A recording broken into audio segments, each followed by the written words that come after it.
Morning. Welcome to session 6 of chapter 1 of company law.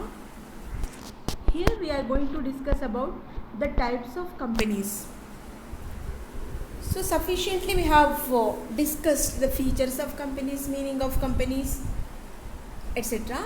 Now we are stepping into the types of companies. So classifications are available on different bases. First one is on the basis of registration or incorporation. See, who is registering, who is incorporating, who is establishing a company.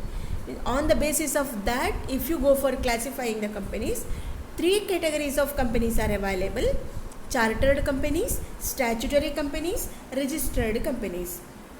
Let's lift up the first one, chartered companies.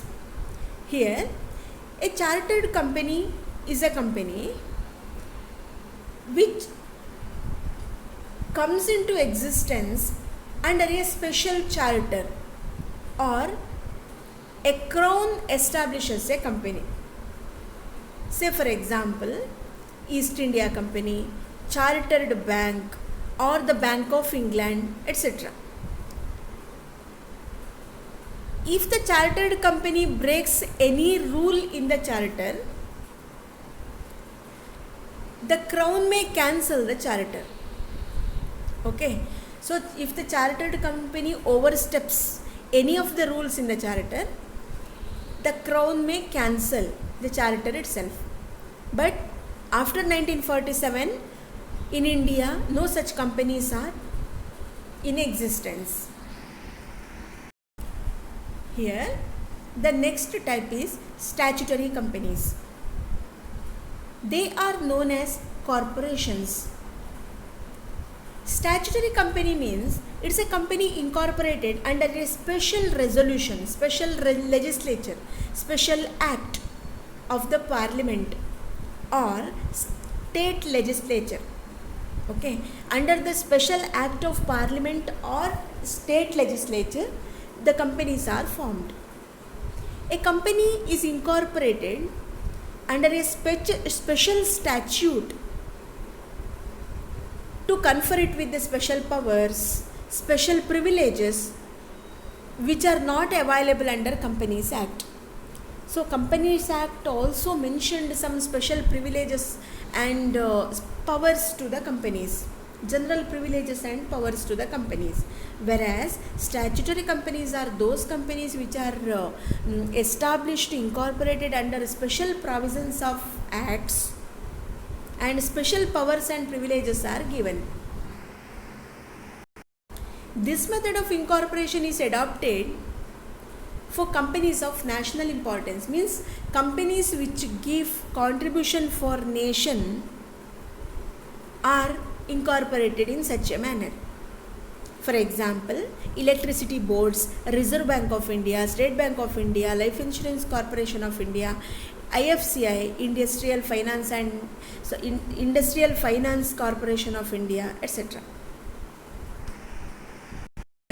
One special feature is there for these statutory companies is that a statutory company need not have its memorandum of association and should not use or need not use the word limited as a part of its name.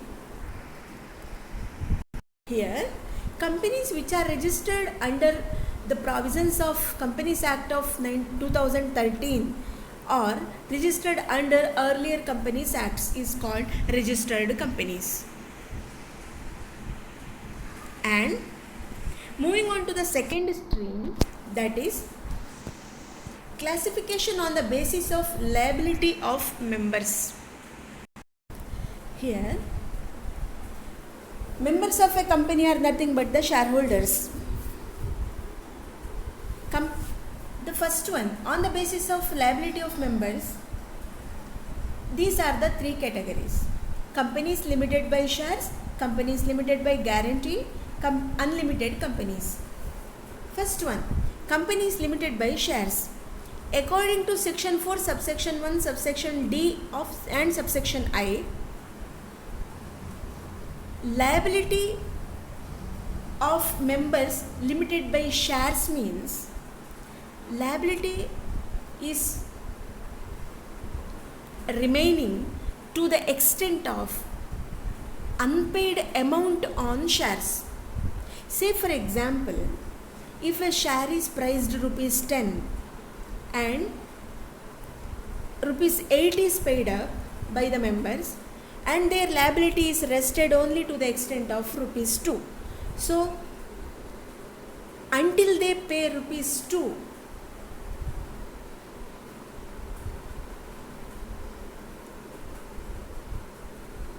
their liability will come to an end.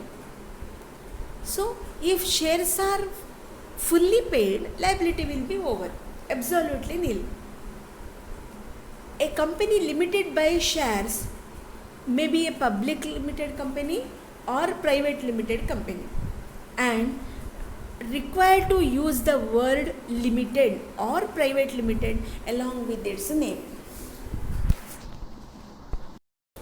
Next category of companies on the basis of liability of members is companies limited by guarantee. Usually companies which are limited by guarantee are not formed with the share capital.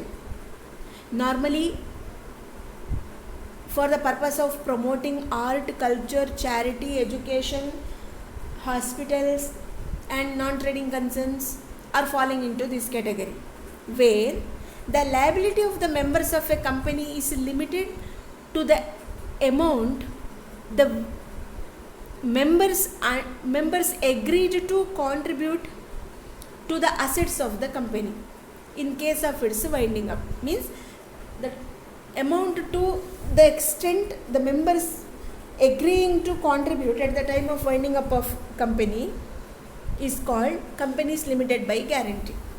The articles of such company must state the number of members registered with the company. This company will never have share capital, may or may not have share capital. We can't always say that these type of companies falling into this category will not have any share capital. Of course there may be a situation where same category companies might be having share capital.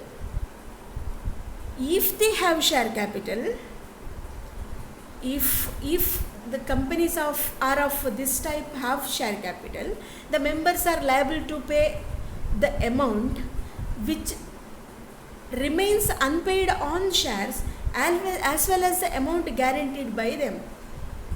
Okay, so both the amount they have to pay. This category of companies are called companies limited by guarantee, and it is stated in section 4 subsection 1 subsection D subsection 2 of Companies Act. Here next one is unlimited companies. Section 3 subsection 2 of Companies Act specifically states that if it is a public company, 7 or more persons, minimum number of members to become a public limited company is 7, and 2 or more persons in case of a private limited company, may form or incorporate a company with or without liability. So unlimited companies are those companies, either public limited company or private limited company. If it is public limited company, 7 or more members. If it is private limited company, 2 or more members must incorporate a company with or without limited liability. A company without limited liability is called unlimited companies. In case of such companies, no limit is levied on the members. Means every member is liable to pay the debt even selling their personal properties. If there is loss to the company, if there is debt to the company, every member is liable for the debt of the company, as it is in partnership. And in unlimited company also, we may have share capital or may be incorporated without capital. Here One special feature of unlimited companies is if there is loss to the company, it will be shared among the members regardless of the capital contributed by them. So, this is called unlimited companies. Next one is, third stream is on the basis of number of members. Private company and public company. Private company, section 2 subsection 68 of Amended Companies Act of 2015. Private company means it is a company where the articles of association of the company provides that the articles of association which restricts the right of its members to transfer shares. If the articles of association must restrict the members to transfer the shares. Second one, and limits the number of members to 200 excluding the present and past employees, except in case of one person company, okay? If the article of association limits the number of members to 200 excluding the present and past employees, and if the article of association prohibits any invitation to public to subscribe its shares and debentures, is called a private company. 3 rules. One is, if the article of association restricts the right of its members from transferring the shares to third parties, if it limits the number of members to 200 excluding the present and past employees, and if it prohibits any invitation to the public to subscribe its shares and debentures, is called a private company. A private company may be a company limited by shares or limited by guarantee, or a unlimited company. It may be noted that number of debenture holders may exceed 200 in a private company. And moving on to the next one, public company. The Companies Act has not provided any definition to a public company. Companies Act will not provide any definition. Section 2 subsection 71 of the Companies Act of 2013 states about a public company which is not a private company. Okay, a company which is not a private company is called public company. In other words, a public company means a company in which its articles of association does not restrict the right of members to transfer the shares, does not limit the number of members, and does not prohibit any invitation to the public to subscribe for shares and debentures of the company. The articles of association which should not restrict the restrictions put on private limited company is called public limited company. And moving on to the next one, next stream of companies is on the basis of control. Holding company and subsidiary company. Holding company. As per section 2 subsection 87 of Companies Act of 2013, a holding company is a company which controls its subsidiaries. A company which establishes subsidiaries and controls the subsidiaries is called holding company. Therefore, a holding company which holds more than 50% of the normal value of equity share capital of subsidiary companies. And subsidiary company is the second one. Section 2 subsection 87 of the Companies Act of 2013. A subsidiary company is a company which is controlled by a holding company whose shares are more than 50% rested in the hands of holding company. And the next stream of classification is on the basis of ownership. On the basis of ownership, if you go for classifying, 2 classifications are available: government companies and non-government companies. Government companies, let's see. Section 2 subsection 45 of the Companies Act says that a government company is a company in which at least 51% of the paid up share capital must be held by state government or central government, or partly by central government and state government. A government company may be private or public company, for example HMT, BHEL, etc. Here some exemptions are available for government companies. Okay, let's see the exemptions. What are the exemptions available for government companies?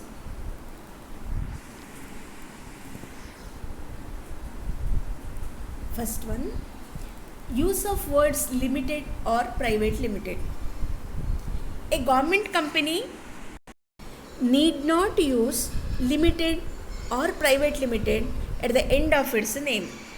Means a government company need not use the word limited, company limited or private limited. Second one, beneficial interest in the shares. As per section 89 and 90,